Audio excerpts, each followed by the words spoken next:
Êtes-vous en accord avec Dieu? Avec qui êtes-vous en accord? Restez à l'écoute, nous allons parler de quelque chose de très important pour votre vie.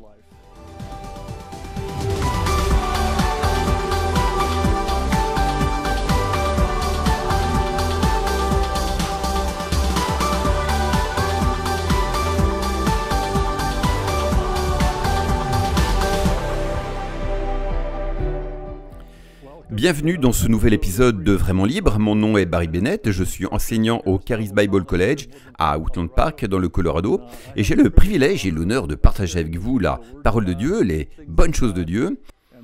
Et aujourd'hui, dans cet épisode, je suis impatient de vous parler du pouvoir de l'accord. Je voudrais commencer avec vous par Amos 3, verset 3, qui dit: deux personnes peuvent-elles marcher ensemble sans s'être mises d'accord? Maintenant, réfléchissons à cela. Évidemment, ce verset parle de deux personnes, mais il ne s'y limite pas. Il inclut également notre marche avec Dieu. Pourriez-vous marcher avec Dieu si vous n'êtes pas d'accord avec lui? Cela peut paraître étrange, mais de nombreux chrétiens ne sont pas d'accord avec Dieu, tout en pensant marcher avec lui. Et ils se demandent ensuite pourquoi leur vie ne se passe pas bien, mais c'est parce qu'ils ne sont pas d'accord avec lui. Jésus a dit: si deux d'entre vous s'accordent pour demander quelque chose sur la terre, cela leur sera accordé. Il y a un pouvoir dans l'accord, mais vous devez d'abord être en accord avec Dieu. Deux personnes peuvent s'accorder entre elles tout en étant en désaccord avec Dieu et cela ne fonctionnera pas pour elles. Nous devons donc savoir sur quoi nous devons être en accord avec Dieu. C'est très important car je constate que de nombreux chrétiens ont une vision plus traditionnelle de certains sujets théologiques qui est en contradiction avec celle de Dieu. Ils ne sont pas d'accord avec lui. Nous voulons donc examiner sur quoi il est crucial d'être en accord avec Dieu, afin de voir ses bénédictions se manifester dans nos vies. J'ai plusieurs points à partager avec vous. Vous voudrez peut-être prendre des notes, car je vais citer de nombreux versets. Le premier point est: êtes-vous d'accord avec le fait que vous avez reçu sa justice, que vous êtes juste aux yeux de Dieu? Je parle aux chrétiens qui sont nés de nouveau. Êtes-vous d'accord pour dire que vous êtes juste? Cela est écrit en 2 Corinthiens 5, 17. Lisons ce passage, puis nous passerons au verset 21. Si quelqu'un est en Christ, êtes-vous en Christ? Il est une nouvelle création. Les choses anciennes sont passées, voici, toutes choses sont devenues nouvelles. Êtes-vous en accord avec cela? Au verset 21, celui qui n'a point connu le péché, il a fait devenir péché pour nous, afin que nous devenions en lui justice de Dieu. Croyez-vous que vous êtes juste? Pas grâce à vos œuvres ou à votre propre mérite, mais parce que Jésus vous a donné le don de la justice et a fait de vous une nouvelle création. Êtes-vous d'accord avec cela? Vous devez être d'accord avec cela si vous voulez progresser dans les choses de Dieu. Vous devez croire que peu importe ce que vous pensez même de vous, Dieu a jugé que vous valiez la peine de mourir pour vous. Et il vous a donc donné le don de sa justice. C'est puissant. Romains 5, 17 dit: si par l'offense d'un seul, la mort a régné par lui seul, cela signifie qu'Adam a introduit la mort, à plus forte raison, ceux qui reçoivent l'abondance de la grâce et du don de la justice régneront-ils dans la vie au travers de Jésus-Christ lui seul. Voulez-vous régner dans la vie? Alors vous devez recevoir le don de la justice. Croyez-vous que vous êtes juste? Beaucoup disent: eh bien non, je suis juste un pauvre pécheur sauvé par grâce. Mais vous ne pouvez pas être les deux à la fois. Vous avez été un pécheur, mais vous avez été sauvé par sa grâce et sa grâce vous a donné sa justice. Je peux donc dire maintenant: je suis la justice de Dieu en Christ. Certains diront: oh, mais vous ne pouvez pas dire cela. Eh bien, je le peux parce que c'est ce que dit la parole de Dieu et je suis en accord avec Dieu. Ceux qui disent: non, je ne suis qu'un pauvre pécheur, ne sont pas en accord avec Dieu. En réalité, ils s'opposent à Dieu. C'est même une attitude antichristique. Dire: je suis juste un pauvre pécheur sauvé par grâce ou répéter d'autres banalités religieuses de ce genre, eh bien, c'est aller à l'encontre de Dieu. Nous devons être d'accord avec lui que nous sommes la justice de Dieu en Christ. Celui qui n'a point connu le péché, il l'a fait devenir péché pour nous, afin que nous devenions en lui justice de Dieu. Le don de la justice qui ne repose pas sur ce que nous avons fait, mais sur sa bonté et son amour pour nous. Alors, êtes-vous d'accord pour dire que vous êtes juste? Passons au point suivant. Êtes-vous d'accord pour dire qu'il vous a librement donné toutes choses? Oh, je ne pense pas que ce soit le cas. Eh bien, moi je le pense. Voyons Romains 8, 32. Lui qui n'a point épargné son propre fils, mais qui l'a livré pour nous tous, comment ne nous donnerait-il pas aussi toutes choses avec lui? C'est écrit noir sur blanc. Êtes-vous d'accord avec cela? Croyez-vous que Dieu ne vous refuse rien? Aucune bonne chose? Tout don parfait et toute grâce excellente descendent d'en haut du Père des Lumières, chez qui il n'y a ni changement ni ombre de lumière. Croyez-vous cela? Êtes-vous d'accord avec cela, que Dieu veut que vous soyez bénis? S'il vous a donné Jésus, qui est le créateur de l'univers, la parole faite chair, pourquoi vous refuserait-il autre chose? Il ne vous refuse pas la guérison, il ne vous refuse pas l'abondance, il ne vous refuse pas la paix, la joie ou l'amour, il ne vous refuse rien. Mais comment deux peuvent-ils marcher ensemble s'ils ne sont pas d'accord? Êtes-vous d'accord avec Dieu qu'il vous a donné toutes choses? C'est important. D'abord, vous devez le croire, vous devez aligner votre système de croyance sur la parole de Dieu. Vous ne pouvez pas dire « Oh, mais on n'enseigne pas cela dans mon église ». Ce qui est enseigné dans votre église n'a pas d'importance. Ce qui compte, c'est la parole de Dieu. 1 Corinthiens 2:12. Or, nous n'avons pas reçu l'esprit du monde, mais l'esprit qui vient de Dieu, afin que nous connaissions les choses que Dieu nous a données par sa grâce. Êtes-vous d'accord avec cela? Êtes-vous d'accord pour dire que l'esprit de Dieu vous a été donné pour vous révéler ce que Dieu vous a donné? Que l'esprit de Dieu vit en vous pour vous montrer toutes les choses, toutes les bonnes choses que Dieu vous a données? Êtes-vous d'accord avec cela? Comment pouvez-vous marcher avec Dieu si vous n'êtes pas d'accord avec cela? Comment deux peuvent-ils marcher ensemble s'ils ne sont pas d'accord? Amen. Dieu vous a donné Jésus. Il vous a donné toutes choses dans l'Esprit de Dieu. Il vous a donné l'Esprit de Dieu pour vous montrer tout ce qu'il vous a offert. C'est une bonne nouvelle. Et ça devient de mieux en mieux, mais vous devrez être d'accord avec cela. Nos cœurs et nos intelligences doivent être renouvelés, alignés sur le véritable évangile, sur la pleine bénédiction de l'évangile, sur la vérité de la bonté de Dieu, de l'amour de Dieu et de l'extravagance de Dieu envers nous. Cela n'est pas enseigné dans beaucoup d'endroits. C'est pourquoi nous sommes ici. Nous voulons que vous entendiez l'évangile de la bonté de Dieu. Comme Andrew le décrit, c'est une nouvelle presque trop bonne pour être vraie. Mais elle est vraie. C'est la bonne nouvelle de l'amour de Dieu pour nous. Car Dieu a tant aimé le monde qu'il a donné, et s'il a donné Jésus, ce qu'il avait de meilleur, ne nous donnera-t-il pas aussi toutes choses avec lui? Êtes-vous d'accord? Passons à un autre point. Êtes-vous d'accord pour dire que son amour a été répandu en vous? L'amour de Dieu, êtes-vous d'accord pour dire que l'amour de Dieu a été répandu dans votre cœur? Romains 5:5, allons-y. Or, l'espérance ne trompe pas, parce que l'amour de Dieu est répandu dans nos cœurs par le Saint-Esprit qui nous a été donné. Nous venons de lire que le Saint-Esprit nous a été donné pour nous révéler toutes les choses que Dieu nous a offertes. Et ici, il est dit que ce même Saint-Esprit a apporté l'amour de Dieu en nous. Pas un amour humain. L'amour humain va et vient, l'humour humain se frustre, l'amour humain aime aujourd'hui et n'aime plus demain. Non, nous avons l'amour de Dieu, un amour éternel. L'amour de Dieu qui ne change pas. L'amour de Dieu est pour vous. L'amour de Dieu qui dépasse toute compréhension. Il est si profond, si élevé, si large. Et il a été répandu dans votre cœur. Êtes-vous d'accord avec cela? Si c'est vrai, et c'est vrai, alors vous devriez être capable de pardonner aux autres. Ne dites pas que vous ne pouvez pas le faire. Si vous dites « je ne peux pas leur pardonner », vous êtes en désaccord avec Dieu. Comment pouvez-vous marcher avec Dieu tout en étant en désaccord avec lui? Nous devons entrer en accord avec Dieu. Nous devons être d'accord sur le fait que l'amour de Dieu a été répandu dans nos cœurs par le Saint-Esprit. Par conséquent, nous pouvons faire ce que l'amour fait. L'amour de Dieu nous a pardonné, et si j'ai l'amour de Dieu en moi, je peux pardonner. Gloire à Dieu. Passons à un autre point. 1 Jean 4:19. Nous l'aimons parce qu'il nous a aimés le premier. Je ne peux pas produire un amour pour Dieu à partir de ma chair. Je ne peux aimer Dieu que parce qu'il m'a aimé en premier, qu'il a mis son amour en moi et que je lui réponds avec cet amour. Je lui réponds avec son amour, tourné vers son amour, si cela a du sens. J'aime Dieu avec l'amour qu'il m'a donné comme un don. Je ne peux pas générer un amour pour Dieu. Il est difficile de maintenir un amour humain constant. C'est pour cela que les divorces arrivent. Les humains finissent par manquer d'amour humain l'un pour l'autre. Toutes sortes de choses se produisent lorsque l'amour humain s'épuise, mais l'amour de Dieu, lui, ne s'épuise jamais. Et il nous a aimés le premier. Par conséquent, nous pouvons maintenant l'aimer. Je l'aime avec l'amour qu'il m'a donné en premier. C'est tellement extraordinaire. Êtes-vous d'accord avec cela? Marchez-vous en accord avec Dieu? Je l'espère vraiment. Passons à un autre point. Êtes-vous d'accord pour dire que vous avez sa foi et son autorité? Oh, voilà une grande question. La foi de Dieu? Non, j'ai ma foi humaine. Mais comme l'amour, cette foi va et vient. Qui ne s'est jamais senti frustré par sa foi humaine? Je crois, et rien ne se passe et on finit par être frustré. Ça ne marche pas. C'est parce que vous êtes dans la mauvaise foi. Il existe une foi divine à laquelle vous avez accès. Mais vous devez croire que la foi de Dieu est en vous avant de pouvoir y accéder.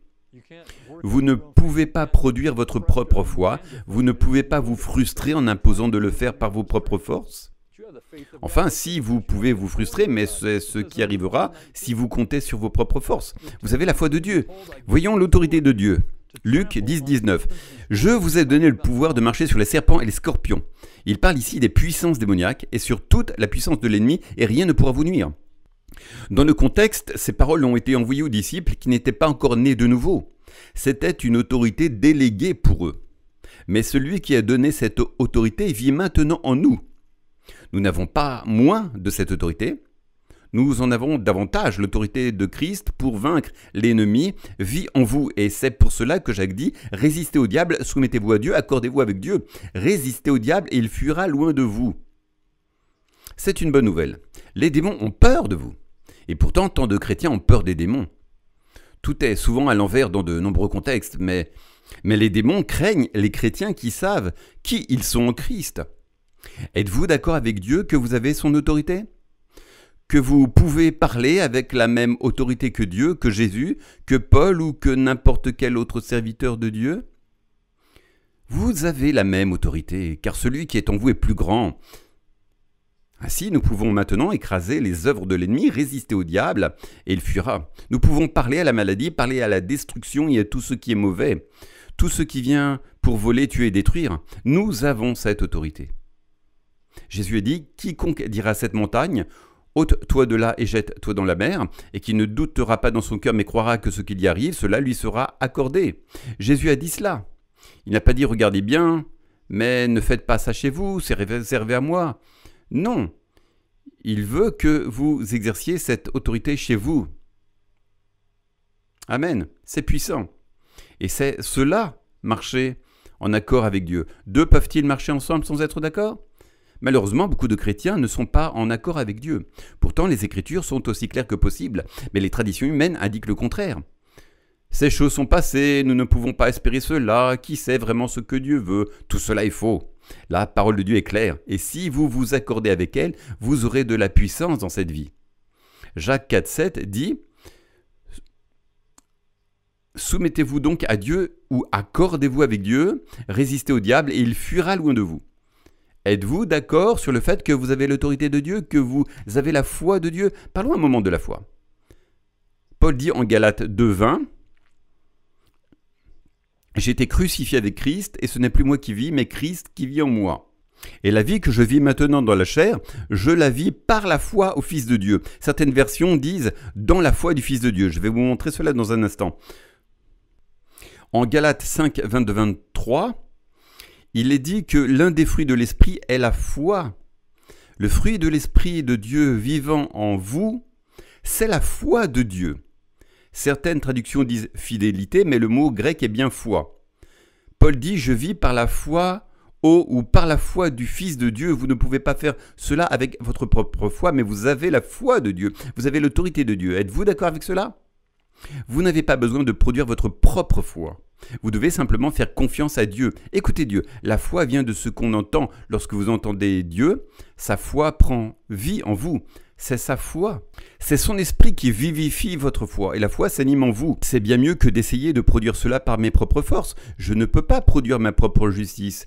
Je ne peux rien produire par moi-même. Et je ne peux certainement pas produire la foi de Dieu. Mais Dieu m'a donné sa foi. Je suis donc dans une bien meilleure position maintenant. Je n'utilise pas ma foi, mais sa foi qui vit en moi. J'utilise son amour, sa joie, sa paix. Tout ce qu'il est venu habiter en nous. Êtes-vous d'accord avec cela? Quand vous êtes né de nouveau, tout ce que Dieu est venu vivre en vous. Êtes-vous d'accord avec cela? Vous ne pouvez pas marcher avec Dieu si vous n'êtes pas en accord avec lui. C'est ce que dit la parole de Dieu. Voyons un autre point. Voyons Actes 10, 38.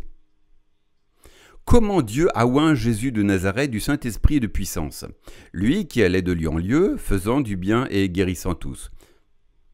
Combien? Tous ceux qui étaient sous l'oppression du diable, car Dieu était avec lui. Là où est Dieu, il y a la guérison. Dieu veut que vous soyez en bonne santé. Matthieu 14, 14 dit « Il vit la faute et il les guérit tous ». Il y a de nombreux versets où il est écrit que Jésus les a tous guéris. Tous ceux qui sont venus à Jésus ont été guéris. Il a envoyé 12 pour aller guérir les malades, puis il en a envoyé 70 autres pour faire de même. Ensuite, il a mandaté l'Église pour imposer les mains aux malades et les guérir. Il a aussi donné des dons de guérison à l'Église. Puis, Jacques dit, y a-t-il quelqu'un parmi vous qui est malade? Sous-entendu, il ne devrait pas y avoir de malade dans l'Église. La guérison est pour vous tous. Êtes-vous d'accord avec cela? Beaucoup d'Églises enseignent le contraire. Elles réfuteront ce que je viens de dire, mais pas avec les Écritures, car les Écritures sont claires. Dieu veut que vous soyez en bonne santé. Dieu veut que vous soyez guéris. 1 Pierre 2,24 dit « Lui qui a porté lui-même nos péchés en son corps sur le bois, afin que, morts au péché, nous vivions pour la justice. Par ses meurtrissures, vous avez été guéris. » Voilà la question du péché. Voilà la question de la maladie. Si vous traitez la racine, vous traitez le fruit. En réglant le problème du péché, vous réglez le problème de la maladie, car le péché a été traité sur la croix. Et les maladies aussi. Jésus est devenu péché, il est devenu malédiction. Gloire à Dieu. Vos péchés sont pardonnés. Lève-toi, prends ton lit, rentre chez toi. Je mélange plusieurs passages ici, mais nous ferons une série sur la guérison à l'avenir. Êtes-vous d'accord que Dieu veut que vous soyez en bonne santé? J'espère que oui. Parce que la maladie appartient aux ténèbres. La maladie fait partie de la malédiction. La maladie est l'œuvre de l'ennemi. Ce n'est pas ce que Dieu a établi à la création. Il n'y avait pas de maladie. C'est le péché qui a introduit la maladie. Si vous traitez la racine, qui est le péché, vous traitez le fruit, la maladie. Dieu veut que vous soyez en bonne santé. Jésus a démontré que Dieu veut que vous soyez guéris. Il a guéri tous ceux qui sont venus à lui. Cela devrait clore le débat. Les dons de l'Esprit sont pour l'Église et pour l'ère de l'Église. La guérison est un don de l'Esprit. Il y a tant de preuves de la volonté de Dieu de guérir. Et tous ceux qui sont venus à la première église à Jérusalem en Actes 5, 16, tous ceux qui ont suivi des régions environnantes ont été guéris. Tous. Comment cela pourrait-il être possible si ce n'était pas la volonté de Dieu? Et rien n'a changé, rien n'a disparu. Jésus est le même, hier, aujourd'hui et pour toujours. Amen. Gloire à Dieu. Dieu veut que vous soyez en bonne santé. Êtes-vous d'accord avec cela? Êtes-vous d'accord que la guérison est votre héritage dès maintenant? Vous devez être d'accord. Amen. Passons à autre chose. Êtes-vous d'accord que vous avez son amour, sa joie et sa paix? Eh bien, nous avons déjà parlé de l'amour, alors êtes-vous d'accord pour dire que vous avez sa joie et sa paix? Peut-être diriez-vous, je ne sais pas, je n'ai pas beaucoup de paix, je n'ai pas beaucoup de joie. Mais vous les avez. Le problème, c'est que vous n'êtes pas d'accord avec cela. L'accord est puissant. Si vous vous accordez avec Dieu, il y aura une telle puissance, un tel potentiel pour transformer votre vie. Mais vous devez être en accord avec Dieu et non avec les traditions humaines qui veulent vous voler tout cela. Voyons Jean 14, 27. Jésus dit « Je vous laisse la paix, je vous donne ma paix, je ne vous donne pas comme le monde donne. Que votre cœur ne se trouble point et ne s'alarme point. » C'est tellement puissant. Jésus explique qu'il existe une paix que le monde offre, mais elle est conditionnelle. Si tout se passe bien, vous pouvez ressentir un peu de paix. Mais tôt ou tard, les choses ne se passeront pas parfaitement. Alors que faites-vous? Jésus dit « Ma paix, je vous la donne ». Il parle ici d'une paix plus profonde, d'une paix spirituelle, quelque chose qui dépasse les circonstances. Vous n'avez pas besoin d'attendre que tout aille bien pour avoir la paix. Vous pouvez avoir la paix maintenant. Moi, j'ai la paix maintenant. J'ai la paix de Dieu dans mon cœur. Je ne suis pas préoccupé par ce qui se passe dans le monde en ce moment. J'ai la paix. Peu importe ce qui arrive, j'aurai la paix. J'ai traversé des épreuves, mais j'avais la paix. La paix est une réalité, c'est une chose spirituelle. Êtes-vous d'accord pour dire que vous avez la paix? Voyons maintenant Jean 15, 11. Jésus dit « Je vous ai dit ces choses afin que ma joie soit en vous et que votre joie soit parfaite. » Wow, c'est Jésus qui parle ici. Il dit que vous avez votre joie, mais qu'il veut qu'elle soit pleine. Il veut que sa joie demeure en vous. Jésus a la joie. Il se réjouit de nous avec des chants. Jésus a de la joie et il veut que vous ayez sa joie. Êtes-vous d'accord avec cela? Pouviez-vous avoir de la joie maintenant? Peut-être pensez-vous, frère, si seulement tu connaissais mes circonstances. Eh bien, c'est justement le problème. Vous êtes concentré sur les circonstances et vous n'êtes pas en accord avec Dieu. C'est pourquoi tant de chrétiens souffrent. Ils croient en Dieu, mais ils ne croient pas Dieu. Il y a une grande différence entre croire en Dieu et croire Dieu. Croire Dieu signifie que vous êtes en accord avec lui. Et lorsque vous êtes en accord avec lui, vous réalisez que la joie est votre héritage. Vous avez sa joie malgré les circonstances. Vous avez sa paix malgré les circonstances. Nous ne sommes pas appelés à vivre des vies remplies d'inquiétude, d'anxiété, de peur, toujours tristes, toujours avec un visage sombre et désespéré. Non, ce n'est pas qui nous sommes. Nous sommes des enfants de Dieu, nés de nouveau, bénis, entourés de faveurs. Toutes les bénédictions sont sur nous. J'ai sa paix, j'ai sa joie. Amen. Mais il faut la vouloir. Elle est là, mais vous devez mettre de côté toutes les excuses et commencer à vous accorder avec Dieu. La puissance réside dans l'accord.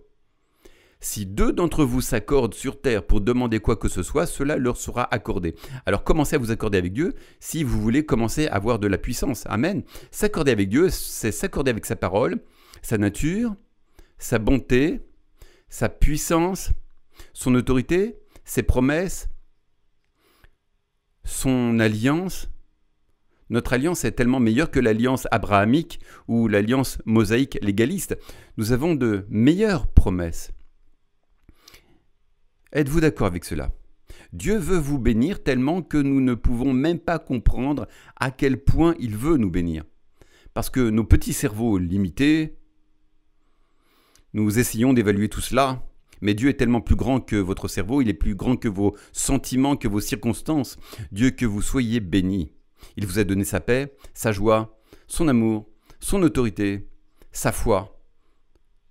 Nous sommes remplis et prêts à avancer, c'est une bonne nouvelle. Mais êtes-vous d'accord avec cela? C'est là que réside la puissance, ou son absence. Si vous ne marchez pas en accord avec Dieu, vous allez passer à côté, vous allez manquer tout cela. Jean 16, 24 dit « Jusqu'à présent, vous n'avez rien demandé en mon nom. Demandez et vous recevrez, afin que votre joie soit parfaite. » Regardez cela, Dieu s'intéresse à votre joie. Il vous a laissé sa joie pour que votre joie soit complète. Et il dit de demander en son nom pour recevoir et avoir encore plus de joie. La prière devrait produire de la joie. Car lorsque nous prions, nous demandons et nous recevons parce que Dieu veut que nous ayons de la joie. Alors, pourquoi est-ce que je vois tant de chrétiens sans joie? Oppressés, déprimés, écrasés par le poids de la vie. Non, débarrassez-vous de tout fardeau. Entrez dans la joie du Seigneur. La joie du Seigneur est votre force. Si vous laissez la joie descendre au fond de vous, vous aurez la force de vivre une vie victorieuse. Dieu est votre source, Dieu vit en vous. Pourquoi sommes-nous déprimés? La dépression devrait être la dernière chose à occuper nos cœurs et nos pensées. La joie du Seigneur devrait nous envahir. Nous devrions être tellement bénis de marcher avec Dieu, d'être une lumière dans les ténèbres, de bénir les autres. Quelle vie extraordinaire! Avec sa paix, avec sa joie. Êtes-vous en accord avec Dieu au sujet de qui vous êtes, de ce qu'il a fait pour vous? C'est là que se trouve la puissance. Voyons encore un point. Êtes-vous d'accord que toutes ces promesses sont pour vous? Toutes les promesses de Dieu sont pour vous. 2 Corinthiens 1, 20 dit « Car pour toutes les promesses de Dieu, c'est en lui qu'est le oui. C'est donc par lui que nous disons le Amen à la gloire de Dieu, au travers de nous. » Waouh! Combien de promesses? Il y a des promesses dans l'Ancien Testament, avant la loi, pendant la loi, après la loi, dans le Nouveau Testament, les promesses de la Nouvelle Alliance. Toutes ces promesses sont oui et amen. Toutes les déclarations, toutes les intentions de Dieu pour son peuple, toutes les bénédictions, toute la croissance, toute la protection, toute la faveur, toutes les promesses concernant votre famille, votre conjoint, et chaque bonne chose, tout est oui et amen à travers nous. Gloire à Dieu, nous devons croire à travers nous signifie que nous sommes en accord avec lui, à la gloire de Dieu par notre accord avec lui. C'est ainsi que nous déverrouillons cela, c'est ainsi que nous le libérons, c'est ainsi que nous entrons dans la vie abondante. Vous devez être en accord avec Dieu. Deux personnes peuvent-elles marcher ensemble sans être d'accord? Êtes-vous d'accord avec Dieu sur toutes ces choses que je viens d'énumérer? J'espère que oui. Lisons 2 Pierre 1, 3, 4. Sa divine puissance nous a donné tout, pas juste quelque chose, mais toute chose, ce qui contribue à la vie et à la piété, au moyen de la connaissance, et c'est ce que nous sommes en train de faire en ce moment, nous apprenons, par la connaissance de celui qui nous a appelés par sa gloire et par sa vertu. Celle-ci nous assure de très grandes et précieuses promesses, afin que par elle, vous deveniez participants de la nature divine, après avoir fui la corruption qui existe dans le monde par la convoitise. Ces paroles sont riches, mais ce qu'il dit ici, c'est que Dieu ne veut pas que nous vivions dans la corruption, et la voie pour en sortir passe par ses promesses. Et comme il l'a été dit plus tôt, elles sont toutes oui et amen. Toutes les promesses, chaque promesse qui reflète le cœur de Dieu pour son peuple, vous concerne. Elles sont là pour vous aider à échapper à la corruption qu'a introduit le péché sur la terre. C'est puissant, c'est merveilleux. Êtes-vous d'accord avec Dieu? Permettez-moi de passer en revue cela une fois de plus. Deux personnes peuvent-elles marcher ensemble sans être d'accord? Êtes-vous d'accord que vous avez reçu sa justice? Êtes-vous d'accord qu'il vous a donné toutes choses? Êtes-vous d'accord que son amour a été répandu dans votre cœur? Êtes-vous d'accord que vous avez sa foi et son autorité pour régner dans la vie? Êtes-vous d'accord qu'il veut que vous soyez guéris et dans la plénitude? Gloire à Dieu. Êtes-vous d'accord que sa joie et sa paix sont en vous? Loué soit Dieu. Êtes-vous d'accord que toutes ces promesses vous appartiennent? Et il y aurait encore tant à dire, mais êtes-vous en accord avec ces choses? Vous ne pouvez pas marcher avec Dieu si vous n'êtes pas d'accord avec lui. Prions. Mettons nos cœurs en ordre dès maintenant. Père, au nom de Jésus, je prie pour tous ceux qui regardent maintenant, afin que nos cœurs, s'ils en ont besoin, soient transformés pour s'accorder avec toi, croire en toi et s'appuyer sur l'œuvre accomplie de Christ. Que l'amour de Dieu soit dans nos cœurs, que la joie soit dans nos cœurs, que l'autorité, la justice, la foi, tout ce dont nous avons parlé aujourd'hui soit une réalité dans nos vies. Je suis d'accord avec toi, Père. Pour ceux qui regardent, je le dis à voix haute, je suis d'accord avec toi, Père. Je marche avec toi et cet accord avec toi produit la puissance dans ma vie pour une vie abondante. Père, nous te remercions pour cela. Nous te donnons toute la louange, toute la gloire. C'est ton œuvre et elle est bonne. Au nom de Jésus. Amen.